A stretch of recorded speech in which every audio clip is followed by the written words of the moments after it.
बातमीला सत्याचा आधार म्हणजेच निर्भीड विचार। शिरपूर शहरात आजपासून सुरू झालेल्या स्त्री हटकेश्वर शिवमहापुराण कथेला प्रारंभ झाला असून कथेच्या पहिल्याच दिवशी भक्तांचा महासागर शिरपूर नगरीत लोटला होता। प्रामुख्याने या शिवपुराण कथेसाठी महिलांची संख्याही लक्षणीय होती। कथेच्या पहिल्याच दिवशी आज महाराष्ट्राच्या कानाकोपऱ्यातून भाविक शिरपूर नगरीत उपस्थित झाले होते।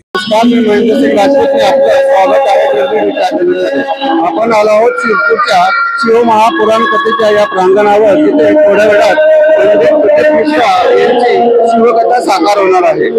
या दरबार शिवभक्तांच्या या ठिकाणी सजल्या असून असंख्य भाविक या ठिकाणी आलेले आहेत। आपण ज्या ठिकाणी उभे आहोत हा VIP कंपार्टमेंट आहे आणि इथे देखील भरगच्च अशी गर्दी झालेली आहे। थोड्या वेळाने या ठिकाणी कथेला सुरुवात होणार आहे आणि या कथेचा लोक आनंद घेणार आहे। या कथेदरम्यान आपण काही भाविकांची प्रतिक्रिया घेणार आहोत। यावेळी अनेक महिला भाविकांनी भक्ती गीतांच्या तालावर ठेका धरत अनोख्या शिवभक्तीचे प्रदर्शन केले। या ठिकाणी आपल्याला बसण्याची जागा उपलब्ध व्हावी म्हणून अनेक महिला भगिनी यांनी सकाळपासूनच सभा मंडपात येणे पसंत केले होते।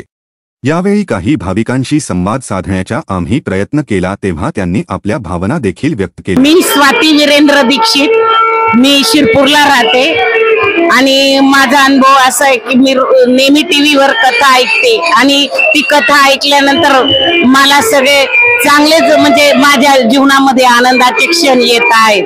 कुठून आले आपण? बीड जिल्हा। हा, बीडचीच खूप। कशासाठी आलेत आपण? कथा ऐकायला। कथा ऐकाय पंडित महाराजांची। काय श्रद्धा आहे तुमची बाबांवर? श्रद्धा आमची पूर्ण श्रद्धा आहे। तिसरी कथा आहे माझी। याच्या पूर्वी कुठे कथाला गेले होते तुम्ही? जळगाव, पंढरपूर, सगळ्या ठिकाणी गेले। आता कोणासोबत आले तिथे? कोणासोबत आले? इथं माझी नात इथं दिलेली इकीची मुलगी। हा, मी एकटी आली। मुलगी इथं दिलेली। या वयात काय मागणं आहे बाबांकडे? हा, आता काय इच्छा आहे तुमची पूर्ण व्हायला पाहिजे? कृपा अशीच पाहिजे, अशीच कृपा। चलता चलता बाबाच्या ह्यात जाऊ अशी कृपा मागते, काही नाही दुसरं मागायचं। अच्छा तिचे इच्छा तिचे काही नाही, भरपूर आहे मला। फक्त बाबाच्या पायासाठी देठ व्हायची आधी।